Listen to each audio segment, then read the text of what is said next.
It's not calling you Josh Frydenberg, it's calling you Dosh Frydenberg. Under the coalition, taxes for hard-working Australians will always be lower. You know, I don't hold a hose, mate, and I don't sit in control room. They're answers that only can come from Victoria, I'm afraid, because that's not my job. But I ain't spending any time, though, because in the meantime, every 3 months, a person was torn to pieces by a crocodile in North Queensland. Well, g'day, listeners, and welcome once again to the Two Jacks. It's episode 169 of this podcast, recorded on the 21st of August 2026. And joining me, as usual, is Hong Kong Jack. G'day, mate. How are you? I'm pretty good. Pretty good. How's things in Hong Kong? Hot and sweaty was the last report we got from you. I'm not sure whether that was direct from your mouth or from your underpants. It will remain hot and sweaty for a little bit longer. It's actually Hungry Ghost Festival at the moment. Hungry Ghost? Yes. This is what's all that about? I'm not sure whether it's Buddhist or Taoist or both, but it's a month where the spirits, our ancestors, can leave the spirit world and come back and say g'day to us. Right? And if you wander around town, you'll see little drums, little tins that people have burnt paper money and paper houses and joss sticks and stuff in there. There was something similar not so long back where there were people would go to the burial sites of their they do a fair bit of that. Right? Yeah. So if your mum and dad turn up on the back porch, this is what it's about. Right? Fair enough. I'll keep an eye out. All right, moving on. Local stuff. Say hi from me if they do. Yeah, sure. I'll pass on your very best wishes. The Royal Commission into Antisemitism. We'll move on. I'll talk about my opinions on it shortly, but a number of people, prominent people in the community, have come forward to criticise the Royal Commission for not examining perhaps the role of Palestinian activists, Jack. Yeah. And not all of the criticisms line up exactly the same, but they have a pattern to them a little bit, I would think, yes. So Ron Sackville, a former judge, has had a bit to say, as has Jenny George, the former MP and head of the ACTU, former Senator Mark Bishop, Mike Kelly, who was a minister, and I think he was member for Eden Monaro, was he? He was indeed the member for Eden Monaro. And Peter Baldwin, who was an MP, I think, for Tanya Minister Plibersek. for Social Services as high as he got in the Keating government. And he was an MP for Tanya Plibersek's seat. And kind of famous for having the crap beaten out of him. He was a New South Wales left person, and in those days, this was a way of settling factional disputes. That they would send some large chaps around to administer. Well, I won't mention one name because we never know if he might be listening or not. He is litigious, but we do sort of know who was there and did the bashing. And they were significant criminal figures who somehow had aligned themselves with powerful figures in the Labor right, Jack. Yes, they had. Anyway, but moving on to the Royal Commission, I wrote about this during the week, and I just felt that initially the Royal Commission was the wrong way to go, and it would always be hampered by the fact that there was a criminal trial set to get underway in relation to the Bondi attacks, and with the surviving terrorist being charged with 14 murders. Yes. So that the Royal Commission couldn't go there. And then I look at who it might call, and I mentioned a couple of names like Clementine Ford and Abdel Fattah and people like that. And I just see that as being a prime opportunity, or indeed neo-Nazis for that matter, which the Royal Commission hasn't gone anywhere near, must be said, that they just would see this as a sort of platform, a sort of legitimacy, and an opportunity for them to, sort of make a name for themselves in the box. When this was first being discussed, my recollection is, and I might be wrong, but there's a rare outbreak of agreement between us that the Royal Commission wasn't really the right tool to look at this. I actually think the government got it pretty right first up. Yeah. But then they were just overwhelmed. We might remember, Jack, that the camel, the straw that broke the camel's back was Wayne Carey calling for a Royal Commission into the I Bondi. forgot about that. Yes, but you're right. He did. If Wayne says so. Yeah. I mean, the he government is my go-to guy on these things. Right? Well, the government was genuinely baffled to hear these sorts of cries, but it was always going to be limited, as we say, because what happened on December 12, 2025 at Bondi was subject to significant criminal investigation and ongoing criminal investigation, and obviously criminal charges, most serious criminal charges being laid. When we start thinking about it goes beyond that. I don't think that they could really investigate what it was that radicalised the two shooters. I think that would be beyond their scope as well. So how this... An inquiry into how this came about, the role that the security services are playing in monitoring all this stuff, can anything be done to stop this radicalisation happening? That's what was really important. But a Royal Commission's kind of stymied from looking at some of those things, right? In my view. Well, the initial response from government was to have an internal investigation of security agencies. Clearly, there needed to be an examination into the role of New South Wales policing, or police in terms of their numbers on December 12 at Bondi, and what liaisons have taken place, and that has been covered in the Royal Commission. The firearms licensing stuff needed to be looked at too, and there's somewhat eternal embarrassment around this from pretty much every state. You've got dreadful procedures in place for firearms licensing in this country. We always talk about, or politicians always talk about, a national firearms database. That is so far off and will cost hundreds of millions of dollars. You've got two states who are still running paper license applications, nothing digitised, and very, very difficult. Whenever there's an incident, some poor police bureaucrat has to open up a lever-arch file and start flicking through to find out whether a person's got a licence or not. Do you remember did you get a paper driver's license when you first got? Yeah, I did have one. Yeah. So it's a quite a long time ago. Yeah. One mate of mine, he kept his Queensland one when all the photographic ID licenses came in. He stubbornly stuck to his Queensland one. So I'm not quite sure what he was up to, but knowing the guy, it would be something nefarious.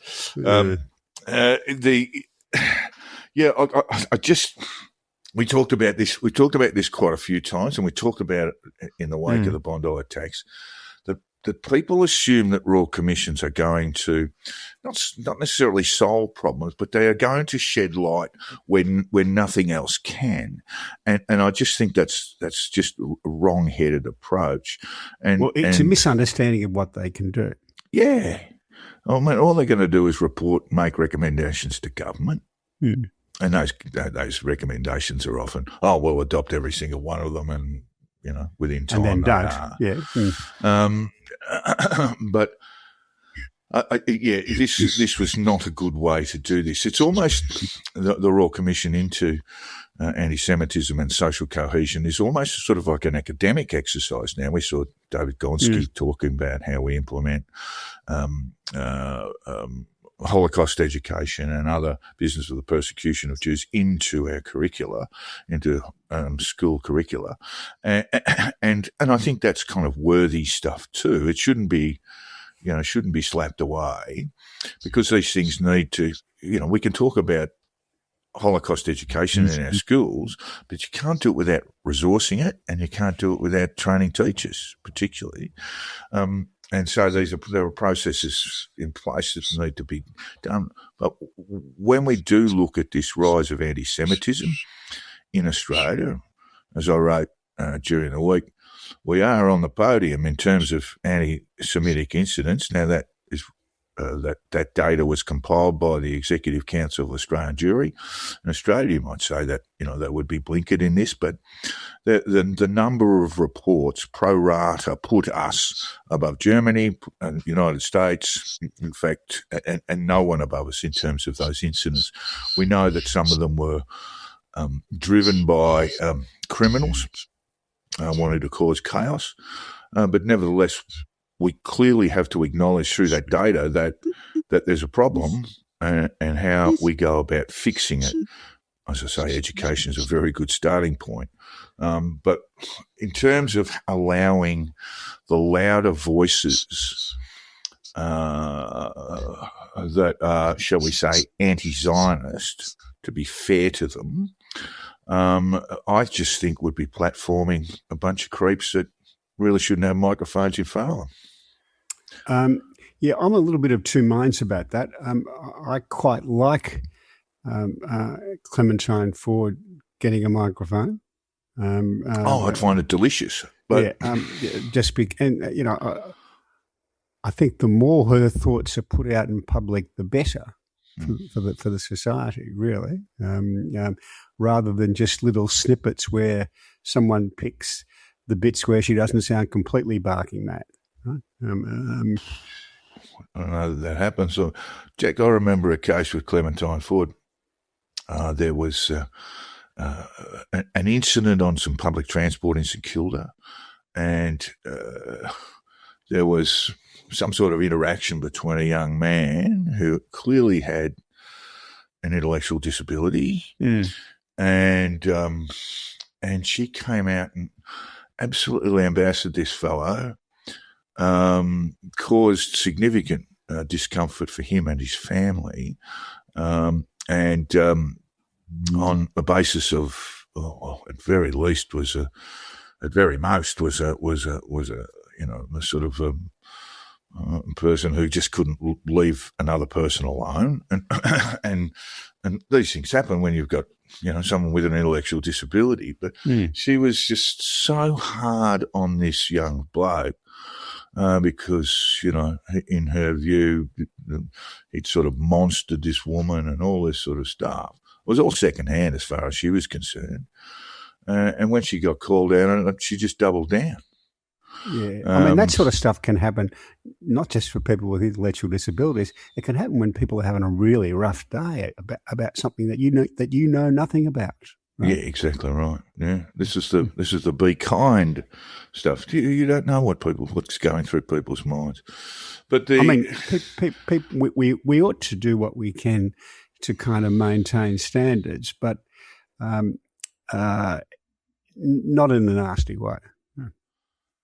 Yeah, well, Clementine Ford, of course, was involved, my understanding is Abdel Fattah as well was involved in the doxxing of several hundred Jewish creatives in Australia. Yep. Now, we had no doxxing or anti-doxing legislation in place at the time.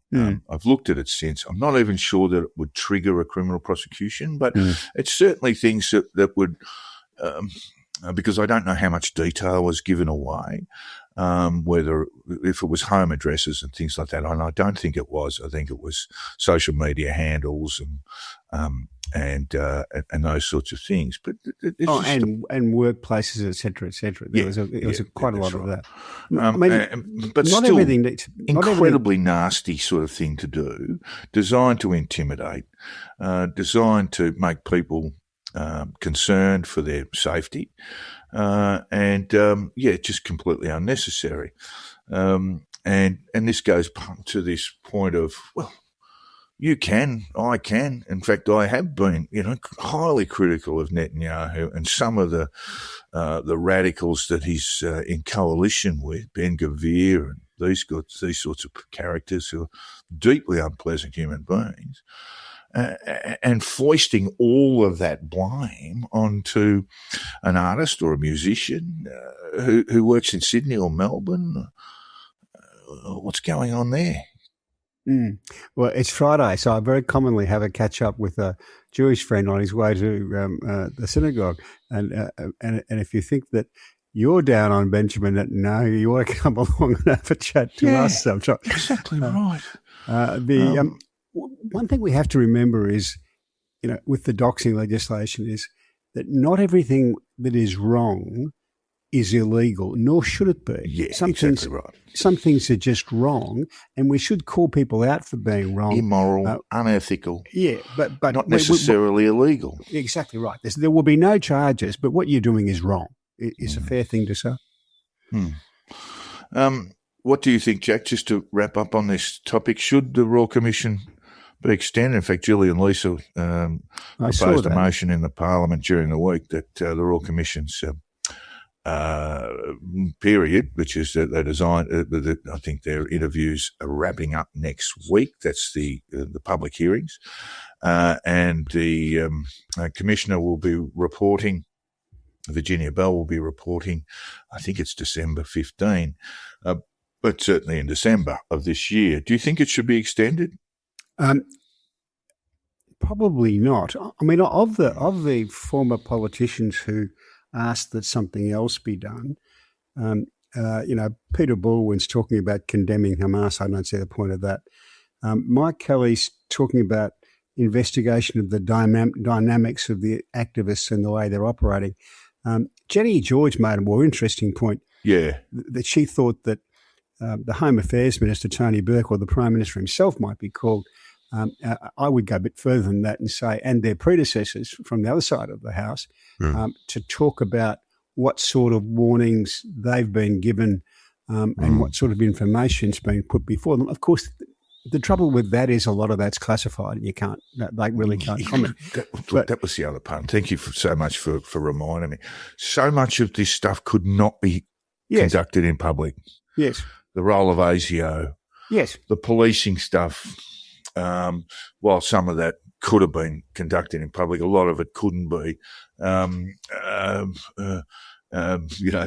DSD, all these sorts of bodies that will be examining the role not just of activists but of people who could do great harm to the Jewish community and the community in general.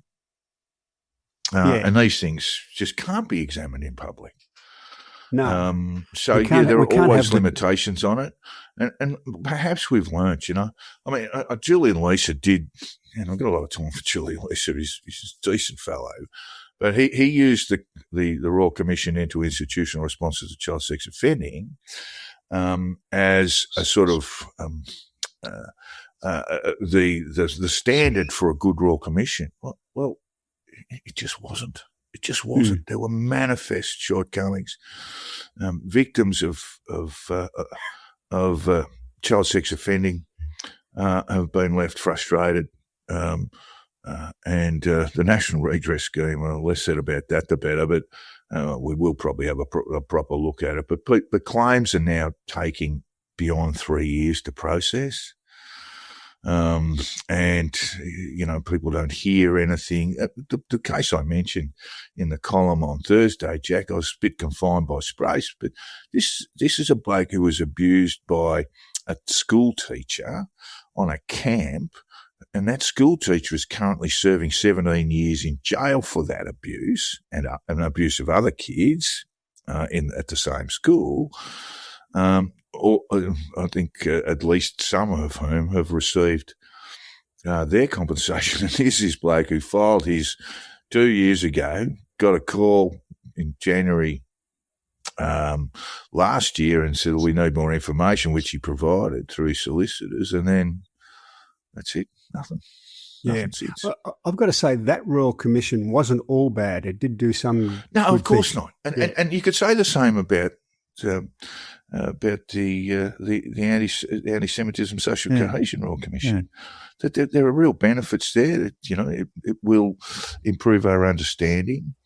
If you like perp walks, it's probably not been great. The the Royal Commission into institutional response to child sex offending did have their fair share of prominent people in the community. One a former one a former Governor General, the other the most significant Catholic figure in Australia, George Pell.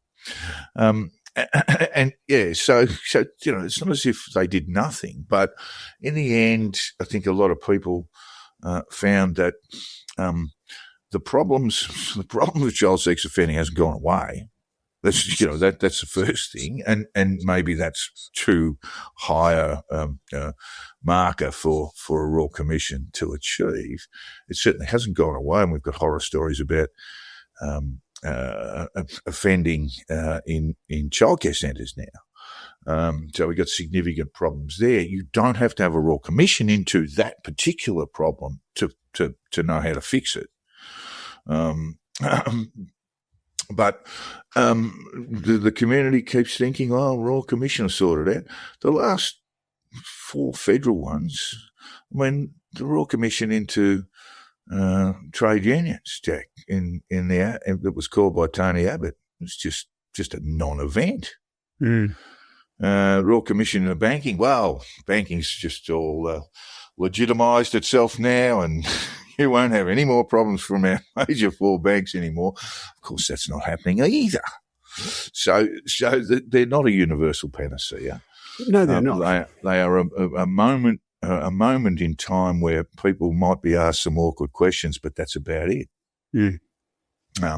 Meanwhile, Jack, we've got another Royal Commission to discuss, and that's the one in Victoria that will be looking at the big build. How's that all coming together?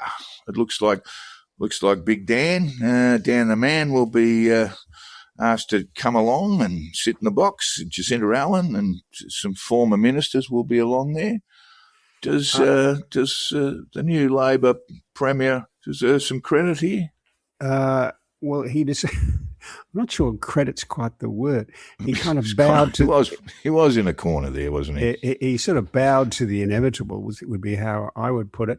But the Royal Commission's got a little bit more going for it than I thought he might have tried to get away with. Yeah, it looks significant. It looks significant again. And importantly, he's appointed a special prosecutor. So if there are recommendations for prosecutions arising out of the Royal Commission, they won't need to go to the Office of the Director of Public Prosecutions in Victoria. Remember, there was a lot of trouble with the Lawyer X thing where the inquiry into that recommended a number of charges be laid, and the then Director of Public Prosecution said, no, I don't think that's appropriate. Was that a Royal Commission into Lawyer X? I don't think it was. It wasn't a Royal Commission, was it? No. And at the end of the day...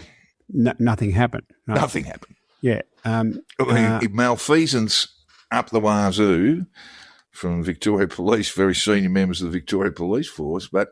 Yeah, I'd be kinder and say this was a grave error. Grave error of judgment, Jack. Grave error of judgment. So he's got that right. He's got that right. That there will be a special prosecutor just to deal with anything arising out of this Royal Commission. Huh? But when we looked at the failed federal or Commonwealth Royal Commission into the trade union movement, which was a political stunt, and called upon by the Abbott government, the number of people who you would have imagined should be sitting in the witness box didn't. They weren't called upon. I can think of 1 or 2 significant figures from Melbourne, Jack, who've been around the building industry for a long time, seem to be very wealthy, made themselves very wealthy out of it. But they didn't even subpoena these guys. They looked at phoenixing, which is this developing a company, putting it into liquidation, leaving their creditors, including building contractors, scrambling for nothing, and then just start up a new company and off they'd go. And they looked at a couple of these sorts of things. There was an enormous amount of violence in Sydney around this. And it just came, it just told me that this Royal Commission, well, the problem I think was also the Commissioner, Dyson Hayden, But also, it just didn't even scratch the surface of what we now understand as sort of adding 25% to the cost of these major infrastructure projects. I don't recall that being on the agenda at all. As I wrote a couple of weeks ago, it's like 25%. I said even the mafia doesn't have the temerity to charge more than 15. So there are major problems there. I guess Ben Carroll deserves some credit for getting it up and about. We don't have any sitting dates, or we indeed don't have any dates when it would commence. It certainly should commence before the next election. And while that might be embarrassing, yeah, and while that might be embarrassing for Labor, I think it's got to happen all the same. I think it would be more embarrassing for Labor if it hasn't. If they kicked it down the road, yeah. It really depends whether this Royal Commission, and part of it that is terms of reference, but part of it is how it conducts itself. Whether it gets in and says, "Look, we want to work out how kind of day-to-day practices affected the cost of these projects." Were the unions able to get away with putting on a kind of a fake safety argument and saying, "We'll keep doing these every day until you crank up and give us what we want," right? Was that happening or was it not? It's really got to dive down that far to see whether, not for every incident of it, but enough of it so that the community can see what went wrong. Sorry. What about the lollipop girls, Jack? We had strippers as lollipop girls. Now that I think we should we should be doing that across the country. And I should think that I did read how much they were getting paid. It was probably better at working. $150 a year. Better than working at some dodgy nightclub, but and look, I thought it was a missed opportunity for Victorian tourism industry not to promote it. Look at our lollipop guys; they're better than yours. But yeah, there's much to uncover there, and good on the newly minted Victorian Premier for doing this. Fiona Brown has received a settlement with the Commonwealth. Took a fair bit longer than the Brittany Higgins one. She's walked away for just under $2 million. She was, of course, Fiona Brown was of course a former staffer working in Scott Morrison's office, seconded to the to the Defence Minister's office. And treated shabbily by all and sundry until this. I think it's been perceived, and we've followed this story quite closely, Jack. But she's finally got her settlement, and it seems to be about right. You might want to address that. But also John Howard has come forward and given the Morrison and Albanese governments a bit of a slap around the ears for their tardiness, for their failures to look after Fiona Brown, who was kind of just left not just to hang out to dry, but she was made to feel like she'd been complicit in a sexual assault. A terrible thing to do to somebody, in my view. Sorry? A terrible thing to do to somebody. Yeah. And for both parties, done for grubby political reasons. So is that settlement sufficient? Obviously, her legal advisors have said, well, that's it. But you'd need to know a little bit more about her actual circumstances to be sure whether it's enough or not. Her experience of dealing with the Commonwealth, suing the Commonwealth, where it's taken some years and there's been a battle to the death over a sort of maybe just adequate settlement, is pretty common when dealing with the Commonwealth. For any of those of us who've done so, what happened to Brittany Higgins, on the contrary, was not common in dealing with the Commonwealth. In and out in a day with a plainly generous settlement. But John Howard was right. She had this is Fiona Brown. She had her reputation traduced. In a most appalling way. In a most appalling way, particularly for a woman. Yeah, that you turned the other way in relation to a report of a sexual assault, which was not the case, but that was essentially how the Morrison government and Morrison's and Morrison office himself dealt with it. And Morrison himself on the floor of Parliament made exactly that point, in effect. And with the change of government to the Albanese government, the matters didn't improve at all. So, in fact, she was treated equally shabbily by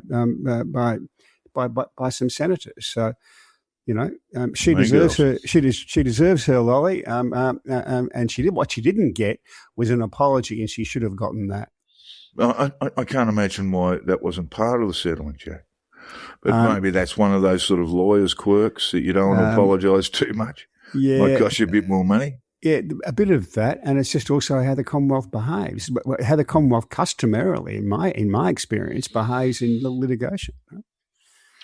Yes, there you go. Now, the Herald, Sydney Morning Herald and The Age, the 9 newspapers, Jack, I'm just having a look for this, have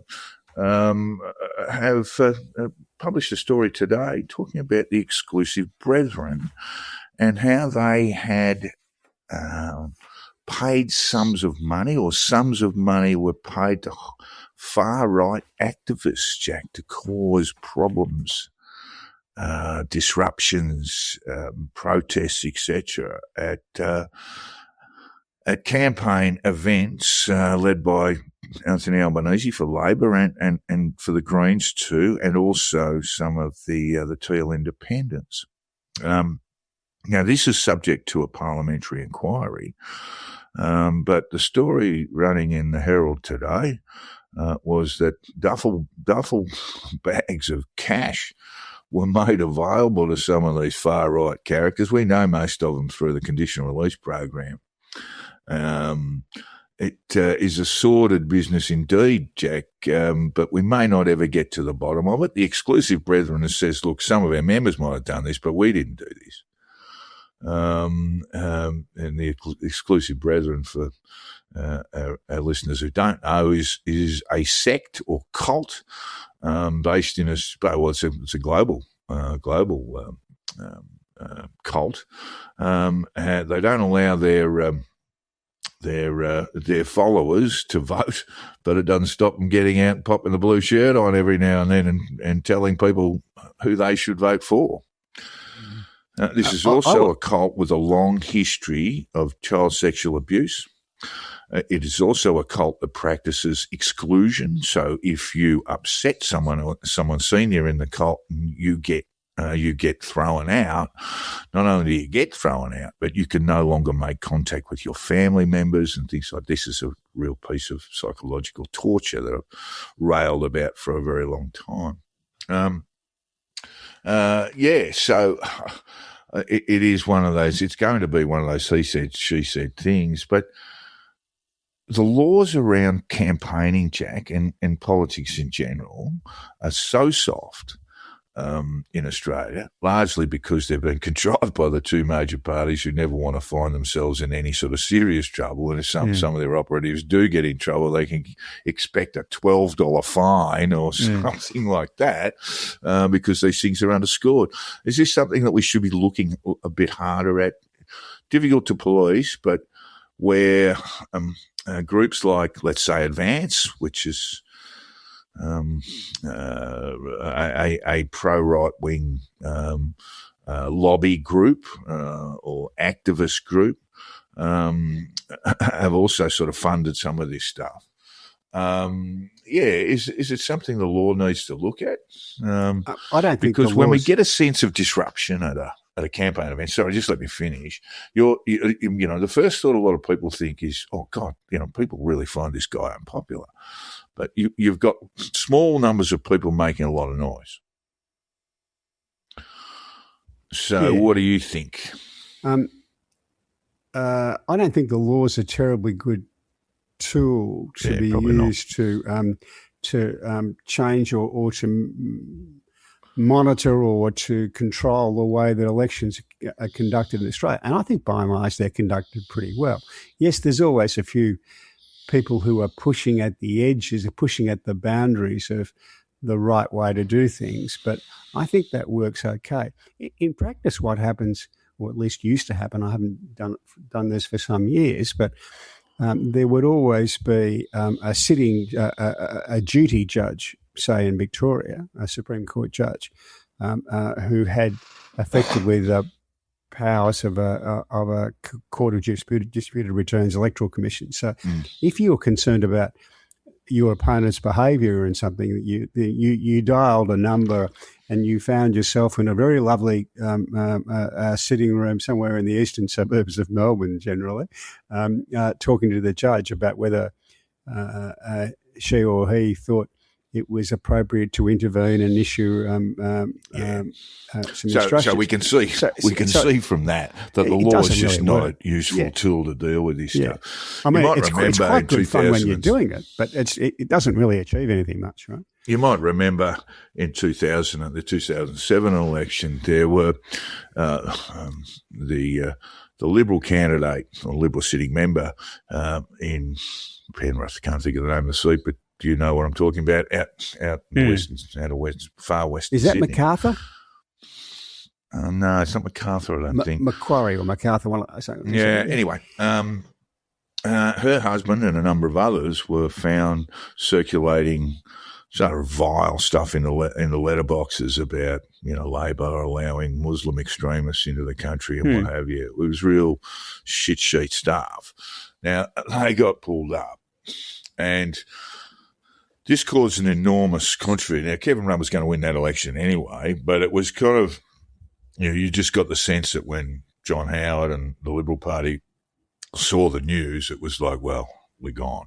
We're not coming back from that. So there's an exercise outside of the law that was actually quite effective. The Liberal MP, she lost her seat as well. So people voted with their feet in regard to that. Meanwhile, or subsequently, the people involved, including her husband, were charged, and I think most of them walked away with bonds or tiny little fines. Yeah, nothing much happened. Yeah. Yeah, so there's that. I mean, the exclusive brethren as a cult, you might think that can be dismantled, but Jack, there's a reason why that can't happen either.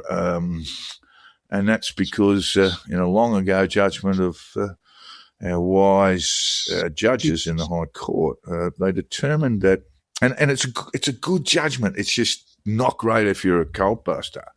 They determined when Scientology took a matter to the High Court, the Victorian government had said, "You're not a church, you're an employer, and you should be paying state taxes, payroll taxes, and one or two other things." So that led to a Supreme Court action in Victoria where the Victorian government won on appeal, and then it went to the High Court where the judgment was handed down, I guess, sensibly. It is a sensible judgment, and that was to say that the judges said, look, we're not in a position to say what a religion is or isn't. It's just not for us to be determining that, and that's absolutely right. So that's why we have the Church of Scientology in Australia, where in other parts of the world it's just called Scientology, not allowed to call it a church. In Germany, of course, they're banned altogether, and in many parts of Europe, including France, they are persona non grata. I asked Dr. Grock for the numbers on the brethren.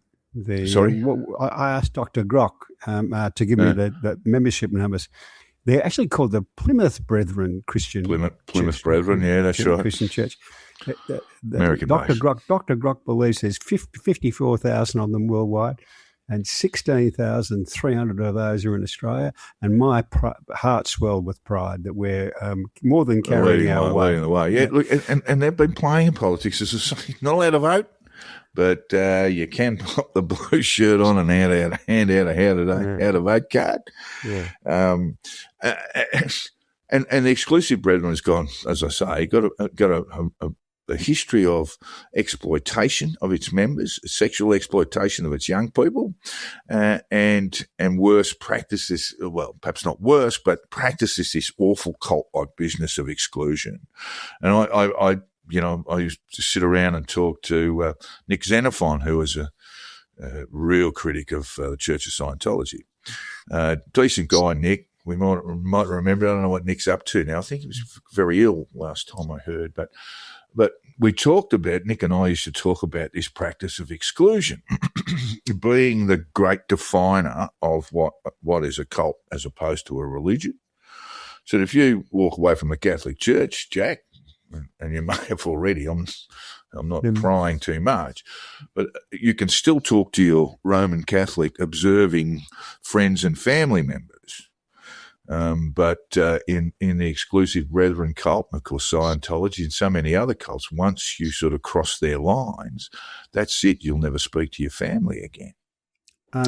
That seems to me such a cruelty that should be the definer of what a cult is. Some churches and some other social groups behave like that. Not quite as ugly. Not as strictly, but they do behave like that.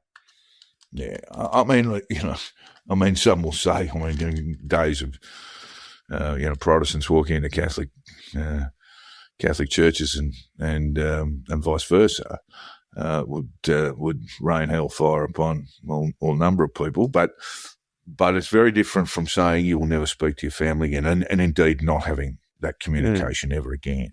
And I think that is such a cruelty imposed on people, not just the cast out member, but also those family members who are still in the cult. And I think that's the point where you can actually define what a cult is in terms of legislation. The only way we get to any sort of police action on cults these days is where there is clear evidence of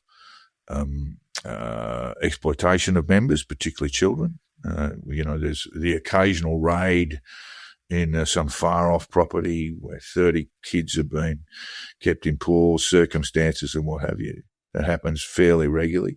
You mean like boarding school? Not quite as bad as that, mate. I know you got a lot of scars, but, let's try and move on, please. It was a long time ago.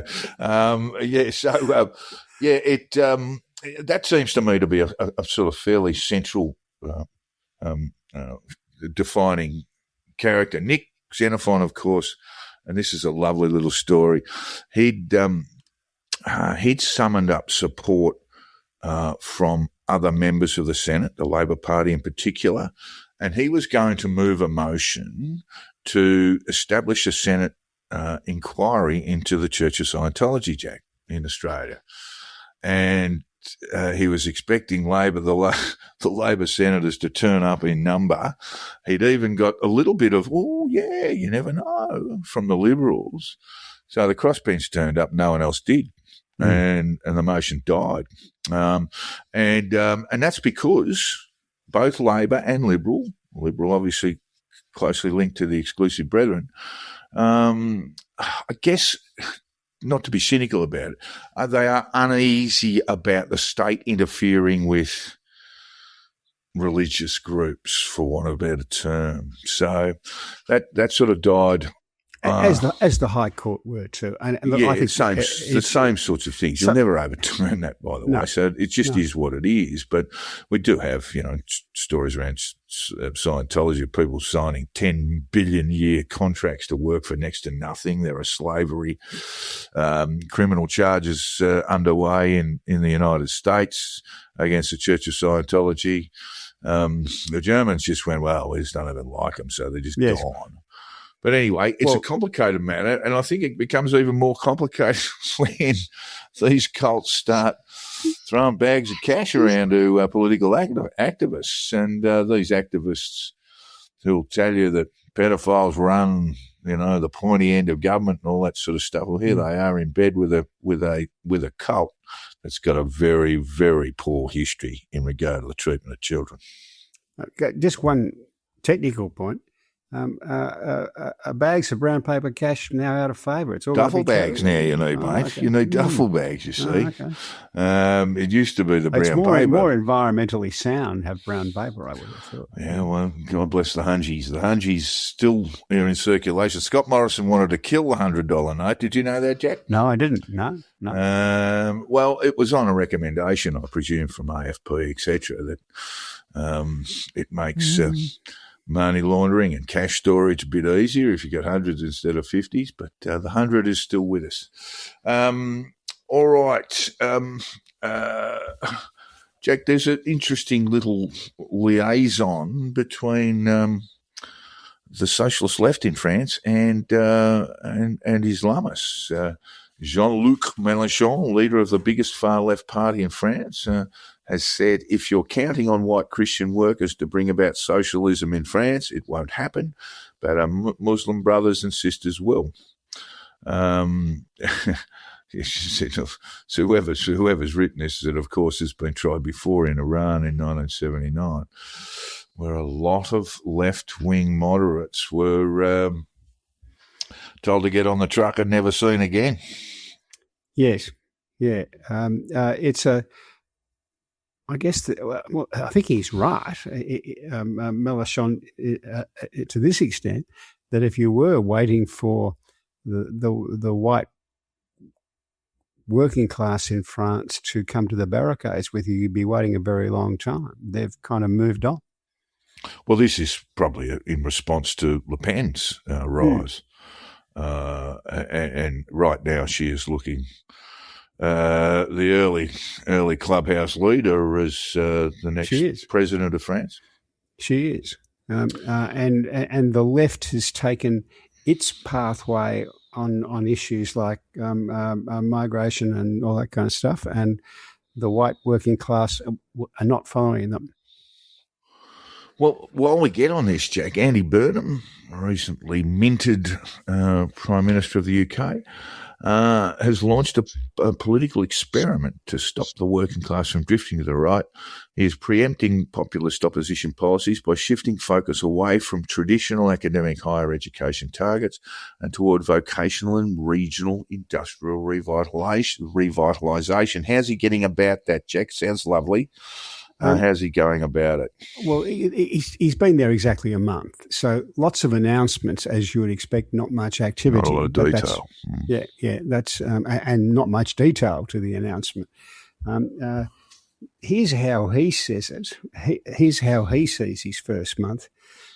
Cutting tax on electricity bills, capping bus fares at £2 in England. They were £3, I think. Outside London, by the way. Yeah, outside London. Making subscriptions easier to cancel, cracking down on fake discounts. How on earth are they ever going to sell a rug if there's no fake discounts? You know. Yeah, that's right. Yeah, it's going to be particularly hard for the Persian rug salesmen and women in the community. Giving 14-year-olds early access to tech education, opening 159 new mental health centres, investing to get all rough sleepers off the street this winter, supporting farmers affected by the drought, cutting business rates for pubs, clubs and music venues, shutting down 13 more asylum hotels, giving mayors a share of income tax, extending the 1617 Saver rail card, bringing busmans to the West Midlands, opening up number 10 North, which is his Downing Street office in Manchester. He's now got the two offices. Giving disabled people 24/7 free bus transfer. That's pretty much the list. And these are all kind of worthy enough things that will make a small a small bit of improvement to a fair few people's lives. But there's nothing that addresses the kind of bigger picture of, you know, what's wrong with the economy, et cetera, which is what the central government really ought to be doing. Now, that might be just because it's his first month and he's still working on that and he hasn't got anything to say on it yet, but it's a kind of underwhelming response in a lot of ways. Yeah, look, there is a sense of sort of tinkering around. We haven't looked at polling for a little while in the UK. Perhaps that's sensible because, they're so far. No, you've got to away give from it an time to election. settle in. I would think. Yeah, Yes. and they're so far away from another election. There had been a bit of a boost. He is a very clever politician. He's, good on his feet, good in front of a camera, these sorts of things. We haven't really touched on the fact that Farage won his by-election, Jack, but I think he's mortally wounded from that process. Of course, the investigation into his The $5 million receipt quid. of money from donors and what have you will continue, and that may in fact lead to another by-election in his seat. But I get the impression there that perhaps while reform has not been stripped of its influence among voters, that the Nigel may well have. It looks fatal to me, what he's encountered there. But look, he can shrug these things off. What do you think? Well, I think two things about that. Firstly, I think hard to know how much he comes back. You may well be right that he's in the kind of the death throes. And secondly, I think reform's gone far enough now that, say, unlike One Nation, it's not entirely dependent upon Nigel Farage. He's been a really significant political figure for a long, long time in the UK. But I think reform has got a momentum beyond just Nigel Farage in a way that, say, One Nation hasn't without Pauline Hanson, I don't think. Unless she fell under a bus tomorrow, they wouldn't quite disappear, but there wouldn't be much left. Yeah, I agree with that. It's always difficult when you've got someone, you've got a politician's name in the party's in the party's title, and it means sooner or later you're going to have to do something about that because they're not around forever. Well, we're all but saying also it attaches that personality to the party, and I don't think that's necessarily. There'll be people like Joyce and others who are just scratching their heads whenever she opens her mouth. Over the last 2 years, I would say, just in the ordinary discourse, it's now just generally referred to as One Nation, not Pauline Hanson's One Nation. So that's in the process of changing, I think. But, they did actually announce a change, Jack. And I don't know if they went as far as the Australian Electoral Commission because I think they're dodging their phone calls at the moment. And for me, I thought, and this is going back a while, so we quickly forget that the 2021 election, Pauline Hanson barely got home. She was really must have been very towy about just getting punted from the Senate altogether. Yes. And then when they made this announcement, which they certainly haven't followed through on, the proper abbreviation of that party, as far as the Australian Electoral Commission is concerned, is FON, Pauline Hanson's One Nation. So not much has changed there, but they did make that announcement, and I thought, well, this is probably being made. This announcement is being made because Pauline's going to pack it in. And just if you're talking to people just refer to it now as One Nation, right? But reform are further down the track with that. But it's no longer, I don't think, a Farage-dependent party. All righty, let's have a quick look at what's going on. You missed the wonderful. Did you watch the video of the Tate people outside the courthouse? Yeah, it's the funniest thing I've seen. It's dealing with some dead set dickheads. It's the funniest thing I've seen in weeks. Listeners, the Tate brothers are in prison at the moment, and they're doing it hard too, mate. Doing it tough. Their devoted supporters held a protest outside the prison, as is their right. So they were all there protesting about the continued imprisonment of the Tate brothers, and their way of making their point was to drop down and give us 20. They were all doing the push-up. Doing the push-ups. Keep going, mate. Give us 30. Give us the... outside the prison. It's the funniest thing I've seen in weeks, right? There are a great number of dickheads who follow the Tate brothers and think they're terrific. And of course, their lawyer hasn't stopped talking since they were arrested. And he probably should, because the last thing he said was, we're going straight to Donald Trump. We've already spoken to Barron. And you just think, well, if you put that fix in, I don't know what it does with your relationship with the UK if you're just going to completely ignore treaties and arrangements in terms of extradition. But, he's given it the old college try. Think the lawyer should stop talking and just give us 20 or 30, push-ups? I have seen the man. He doesn't look like he does a lot of push-ups. There is that. So we're going to have a quick look. You've mentioned here that AOC, the New York Congresswoman, Alexandria Ocasio-Cortez. Yes, she's a very impressive, probably more left of the Democrats in Congress. There's another one, Jack, who was mentioned in the Wall Street Journal today, John Ossoff, yes. the Democrat senator from Georgia. And they believe that his speeches of late, very, very critical of the Trump administration, calling them crooks, calling Donald Trump a crook and his family crooks and all these sorts of things, is a sort of a practice run for a presidential run. Yeah, he says not, but you would expect him. That's the Mandy Rice Davies. He would say that, wouldn't he? The thing about Ocasio-Cortez is that she's a bit of a whiz at the communications game. Very good. At social media, etc. I don't know whether you saw her. She's decided she's just split up with the boyfriend, and she's decided to freeze her eggs so that she can have children later on in life. Right? So she did a little video of her self-injecting into her stomach these kind of hormones that help produce more eggs to thinger, right? For collection to be frozen. Right? And it's all very smiley and chatty. He said, I know some people will think this is weird, but it's not really. It is a bit weird. It is a bit weird. It is a bit weird. Let's say, just little social media footage of you sticking a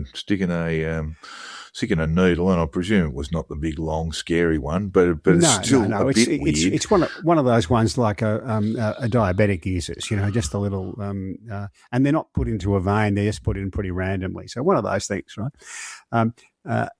But she carried the whole thing off. I think it's quite weird, but she carried it off really well. You thought, no, this is not too bad. I mean, she's got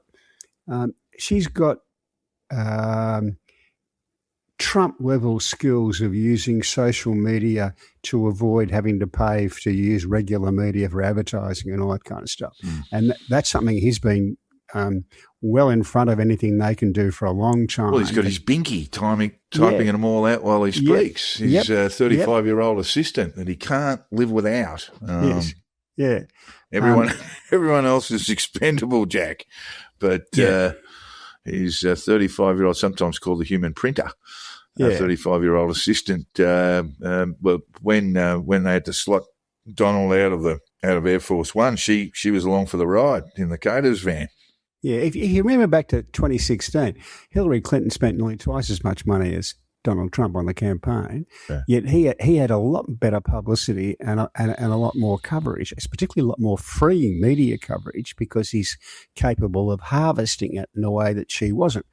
AOC's the first one since those days who's got that level of skill and can do it.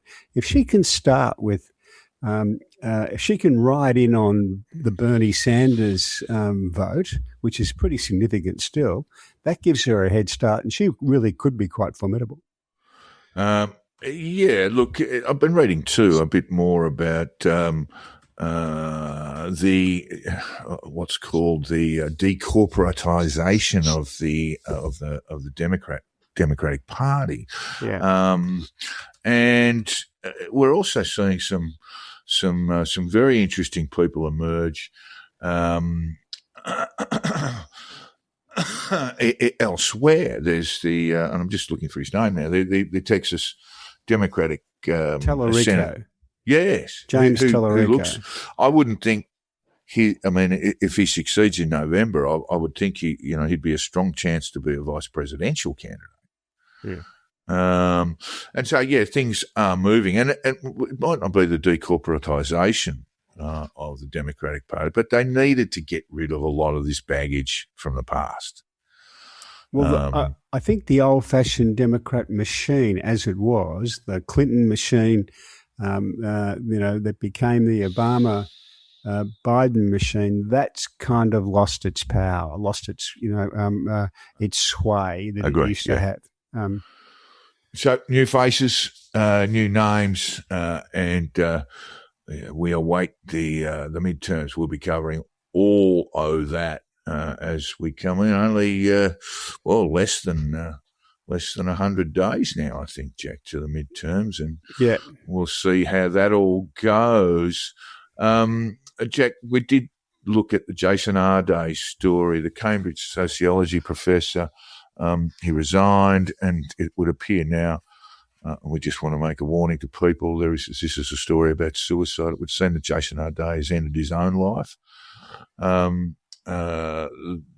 believe the Cambridge University is still wanting to conduct an inquiry as to how he was appointed. I've also heard some pretty ugly stuff about how he was outed, Jack, and it's deeply unpleasant, and these are people who are, it's like the characters we were talking about, hanging out with the exclusive brethren. They're just sort of troublemakers, and this guy, the one guy who was sort of noted for is sort of pretty vile racist stuff in his social media. But a pretty ugly story all round, Jack. It may well be that Jason Arday was a bit of a fantasist. Certainly some of his statements were quite bizarre, but it's very sad to see this end this way. Yeah.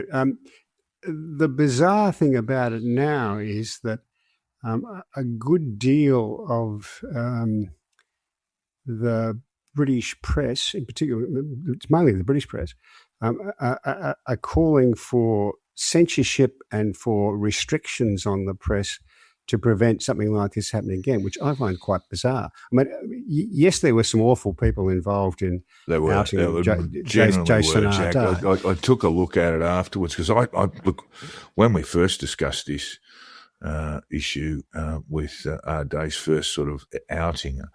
I wasn't across the story as much as I could have been, and yes, when we learned some of the people who were actively involved in this, they were dreadful human beings. It must be said.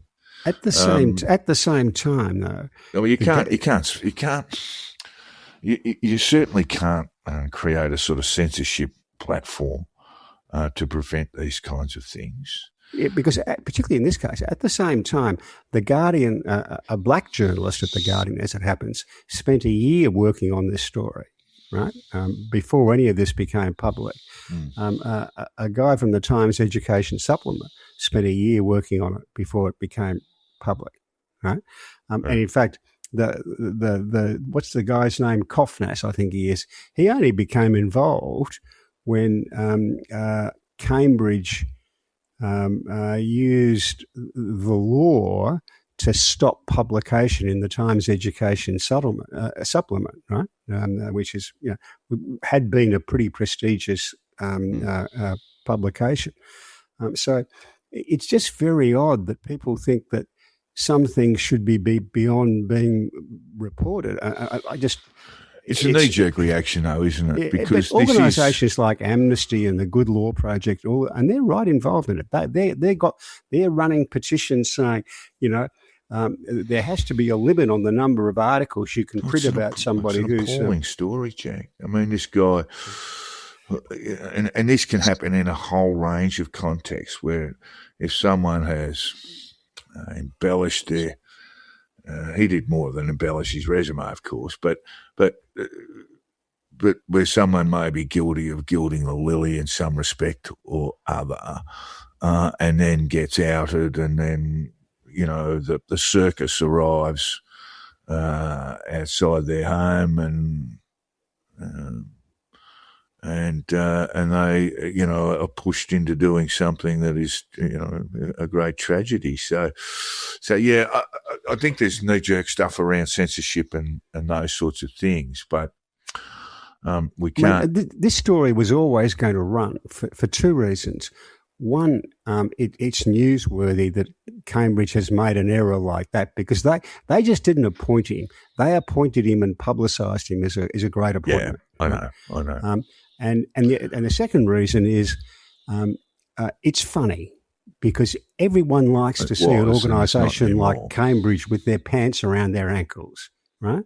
And his fantasy stuff was inherently funny, and people love funny.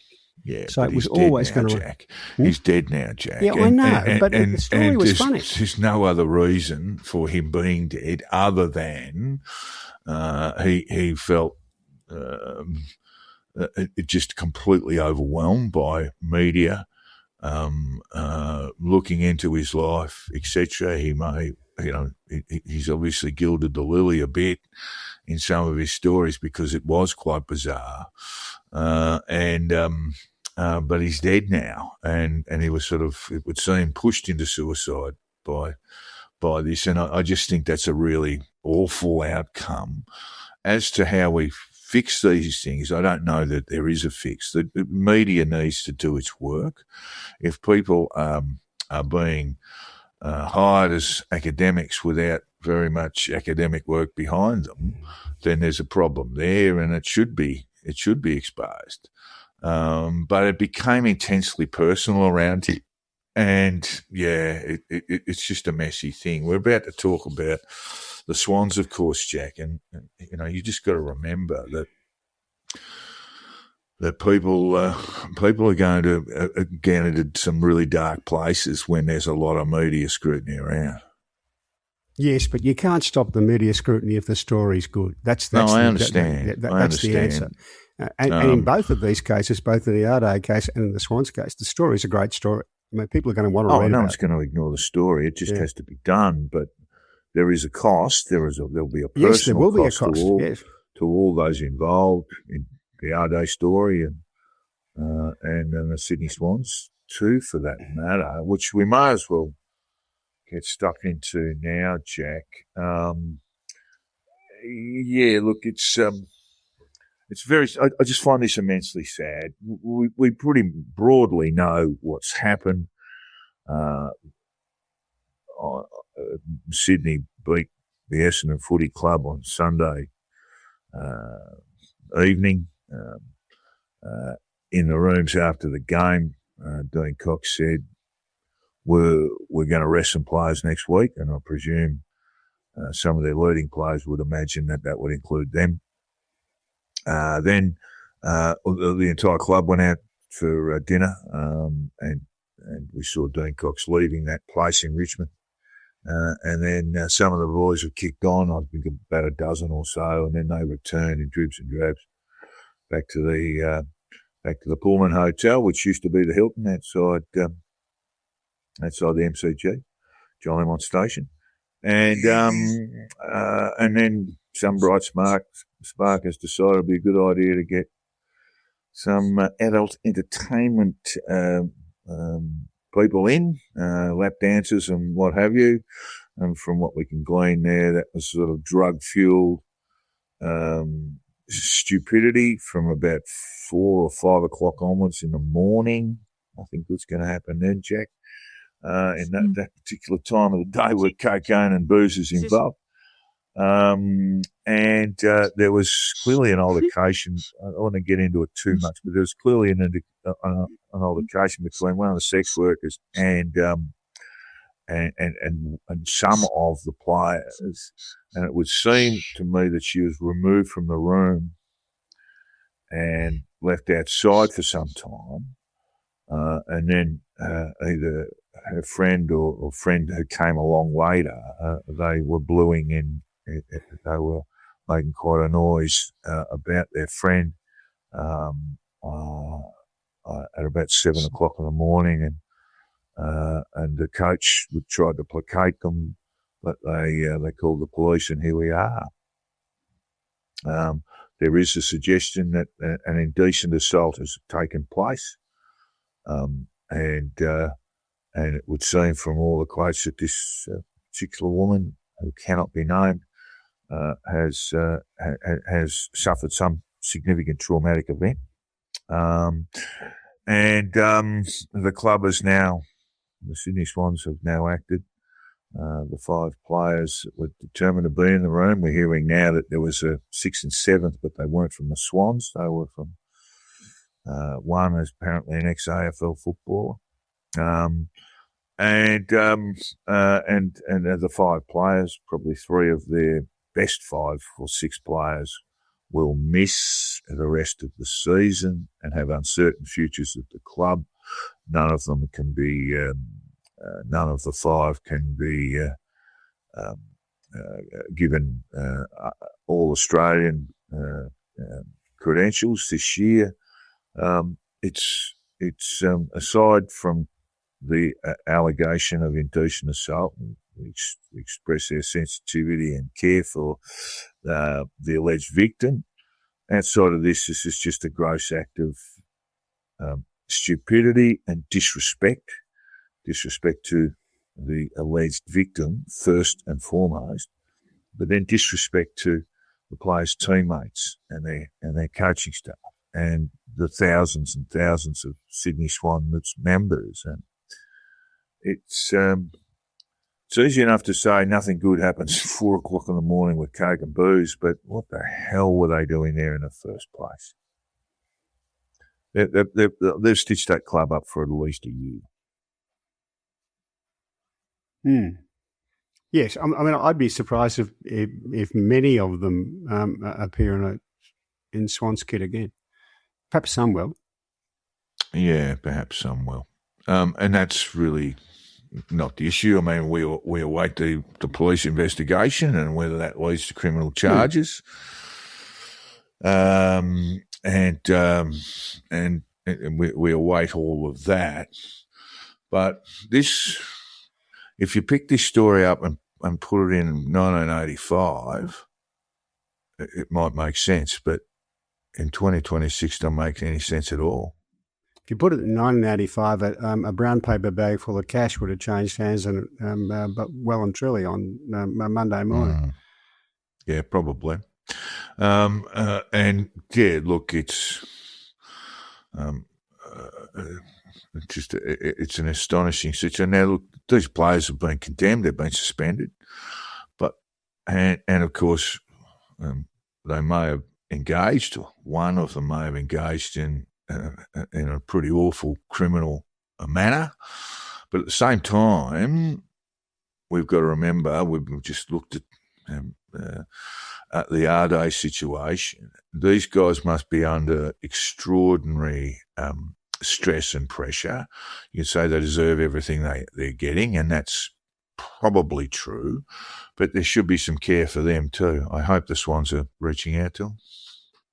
Yes, well, as I understand it, there's a lot of anger from their fellow players and from particularly the older players who realise this might be their last chance. That they're incandescent was the word that I heard. But at the same time, the club's got to say, well, look, these are our players, these are our brothers. We've got to provide some support to them as well to make sure that they're okay. Not to get them off or to make this go away, just to say that we've got a bond with you that will survive even your bad behaviour. Yeah. Of course, this weekend, Sydney will host North Melbourne. There's an AFLW game on preceding that? Are they playing the Kangaroos? I'm not sure.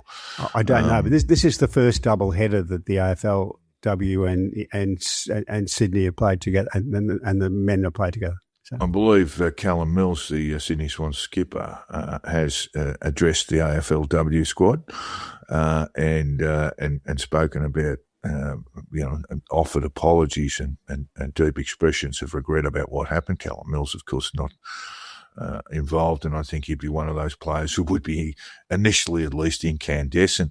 One of the things we didn't mention in that timeline is that the coach Cox has called a meeting of the playing group at the hotel around about 7:30, 8 o'clock in the morning, and a great slab of the players had just no idea what had just taken place. So you can imagine how shocked they would have been. Those five, or at least some of them, we know Isaac Heaney's gone down to St Kilda Road Police HQ, but they're both they're still full and full of coke. Not much point interviewing them, and indeed the statements had not been offered by the complainants at that stage. So then they drove presumably some sort of large SUV back to Sydney. Very smart move, that one, to avoid being pulled up at the airport. And now they sort of live in a kind of, I guess, a kind of almost permanent concern about where their futures lie. And just going back to the way this is covered, the responsibility of looking after their welfare is with the club and their friends, not with the media. The media should do what its job is, which is to run this story because it's an interesting story. Ralph Horowitz has said, since the VFL expanded the AFL, here's the full list of years where a non-Victorian side guaranteed a double chance, and the home final was $30 plus in August to win the premiership, and that's the Sydney Swans this year. They're 41 at the moment. I mean, I'm guessing, I looked at their side, their selected side. Obviously, the five players are missing from that. Heaney is their best midfielder, and if he's either the best or second best, and if he is the best, then the second best is Chad Warner. Nick Blakey is a highly aggressive centre half back defender, running back. Jordan is probably one of the best stoppers in the game, and Bice, he's been a fringe player who's done quite well this year. I suspect they'll all be playing for other clubs next year if in the event where criminal charges are not imposed.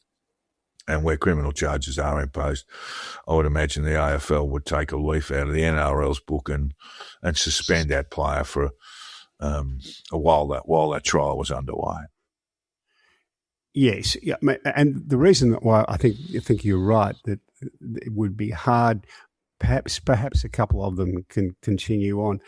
It's the breach of trust with your fellow players and with the coaching staff that's hard to overcome. Yeah, it would be. I mean, stupidity.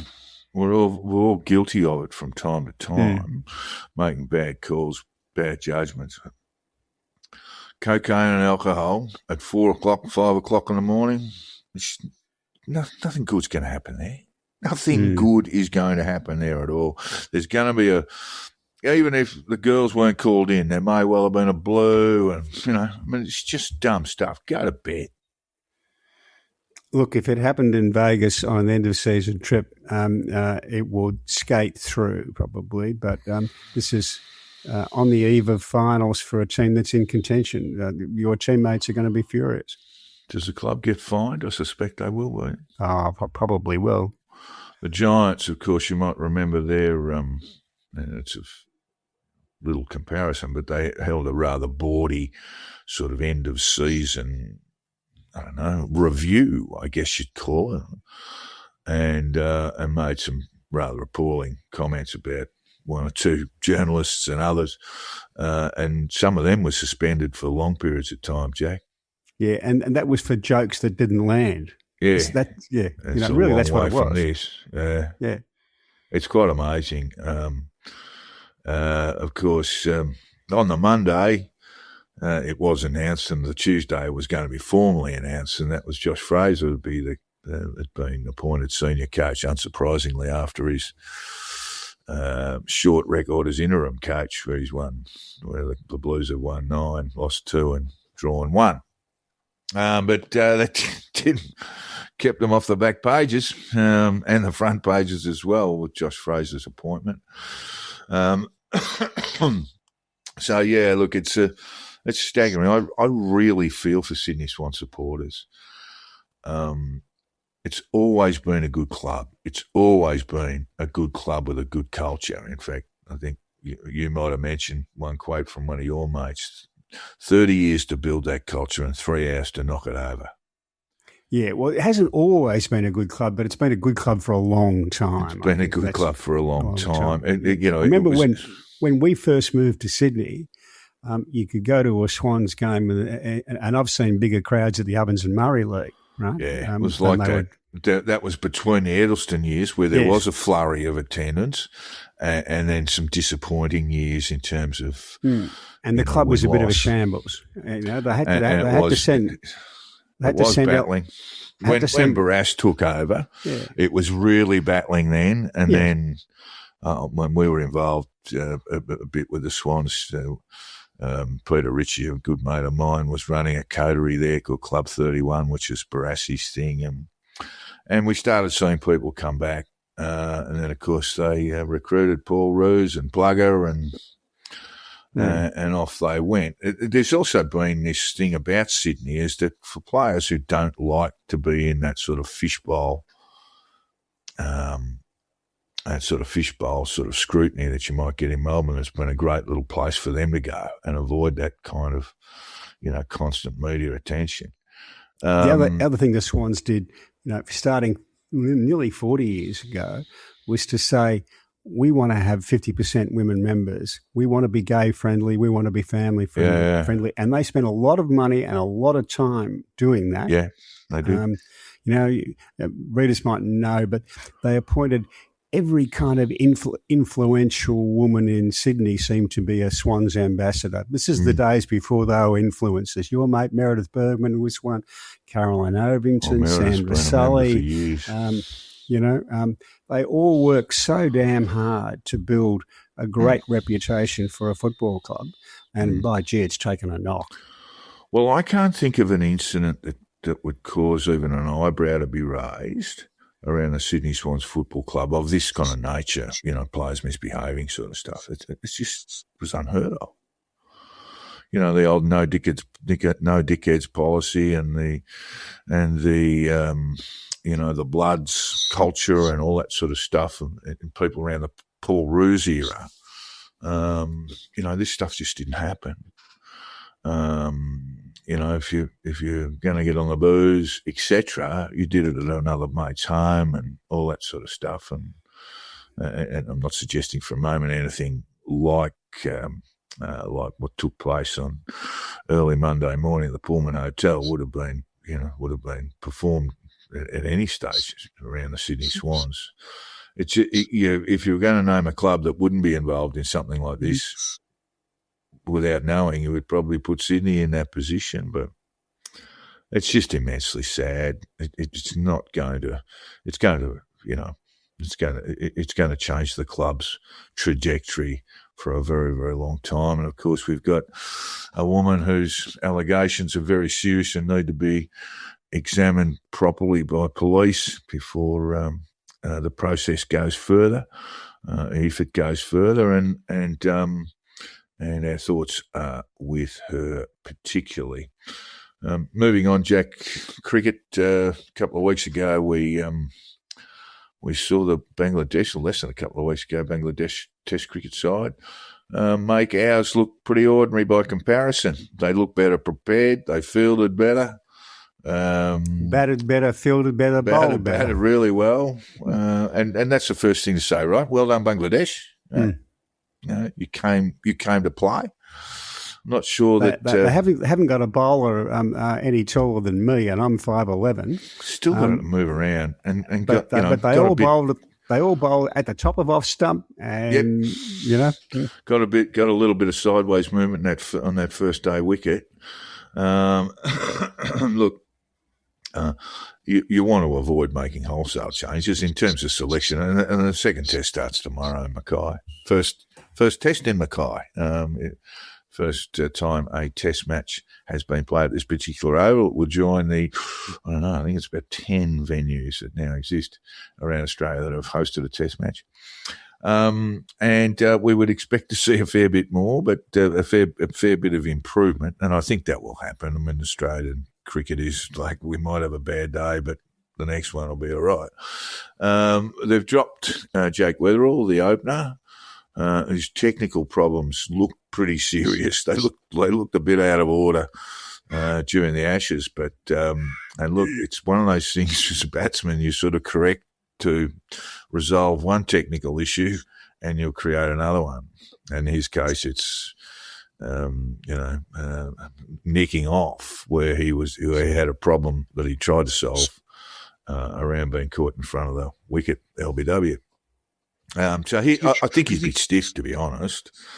And there'd be one or two others that I'd have in the gun, not just at the moment, but if we see a similar performance in Mackay, I can't see how the number 3 survives. I can't see how Nathan Lyon survives much longer either. I'm not entirely sure how the number 3 survived this week, to be quite honest. Yeah. Well, let me ask you a question. Do you think Nathan Lyon will play in the Ashes series next year? No, I don't. All I can say about that. So why is he playing? About the number 3 this week, I'd say his mum must send along a wonderful cake for the afternoon tea. She must be like a French patisserie, running a French patisserie. But look, no, I don't think Nathan's got Nathan Lyon, great player that he's been, has got another Ashes wonderful tour. Player. It's not bad guys, but one thing I noticed is, and it's one of those things, it's always a pretty good barometer of how sides going. Their fielding was terrible. Yeah.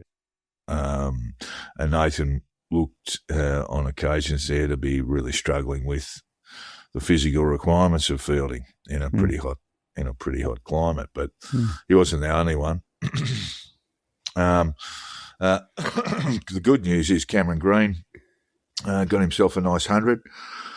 Smith got 70 odd. I just think there's too much that can go wrong with the side the way it was selected for Darwin. I don't think you can play 2 all-rounders. No. One, you're just not going to get the bowling into one of them. And 2, when you've got Alex Carey, who's a ripping player, right? Don't get me wrong, and a wonderful bat. But he should be batting at 7, not 6, and you should have a full-time 6 there. So my solution, Jack, would be not to do very much for this test, but for South Africa. So they've got so much test cricket in front of them. Finish this test, off to South Africa. I think 3 there, 4 against New Zealand in Australia. February, they go to India, 4 there. Then you've got, I've missed there's the anniversary of the first test ever played. So Australia play England. It's a day-nighter at the MCG, isn't it? So that's another test match. And then we move into the Ashes series in late June next year. So there's a hell of a lot of cricket being played, Rob. I'd like to see Campbell Callaway in that side. I'd like to see him around the group anyway. Terrifically talented top order batsman for Victoria. And look, we've got some bits and pieces cricketers there, but it looked substandard, didn't it? It's like they just didn't really care a whole lot. And that first session where they got away to a reasonable start, including Weatherall. Head and Weatherall got to about 40 odd, and then they both got out pretty quickly. And I think there's a bit of profligacy there. No one's going to blame Travis Head for throwing the bat around because he does it pretty well generally. But though they were a bit profligate in that respect because the wicket was doing a little bit. And there's a time to just put the head down, Jack. One of the joys of losing the Test match, and there weren't many, was winding up some English friends a little bit about, this is how you could have approached playing Australia. Because I still don't think they said to me, is this a great Australian side? I said, no. Honestly, every Australian side from Mark Taylor's captaincy would beat this same team 4-1, in my view. That's about where they stand. And Bangladesh showed England just how to play against them. Well, Bat well, bowl well, field well. I was looking through Australia's top 6 in 2002. Hayden, Langer, Ponting, Martin. Mark Waugh, Steve Waugh, Martin, and Adam Gilchrist captaining. So there's not a lot of similarity in that. So that's one of the great sides of all time. Yeah, but this is a good Australian side, not a great. The bowling attack's terrific. Bowling terrific, but old. Terrific, but aging, I probably would have played the Victorian as well. But Hazelwood did a very good job. So you can't knock the bowling. The problem is in the top 6, and they really do need to have specialists rather than sort of fitting players in. Oh, you can bowl a bit. You can bowl a bit off spin. Well, you can bat a number 6 for Australia. I mean, not having to go at Bo Webster. He's a terrific cricketer, but it doesn't fit if you've got Cameron Green there because Webster's not going to bowl any overs, and then he's essentially been picked as a batsman. So it doesn't quite work out. Anyway, they'll sort it out. They are a good side, and it is where we are. All right, well, we'll leave it all there for today, folks, and I hope you've enjoyed the program. Thank you to Hong Kong Jack for his contributions throughout the day. We will be back with you next week to cover, well, all manner of things Australian, including the start of the final series, the wild card, Jack. Do we call it a playoff or do we call it a wild card? We'll just wait and see what people actually call it, I think. All I can tell you is there can be shifts in the top 10 in terms of where they're placed, but no one's going to go out. So round 24, watched the game last night between the Gold Coast Suns and St Kilda, and it's like no one cared. There weren't many there. And of course, it was a bit of a dead rubber. I went and met a mate in the pub for 40 minutes, and we had the St Kilda Gold Coast game on, and he said, England Test match, England and Pakistan on. Oh, we might watch that. Well, we did see that. England well in front there. Pakistan rolled for 170. One thing I do want to say, just as we go, listeners, is that Imran Khan has been taken from prison, where he was essentially in solitary confinement, and is now in a hospital bed, and we hope that he's receiving proper care. I believe he's got an eye injury or illness that may lead to him losing the sight in his right eye.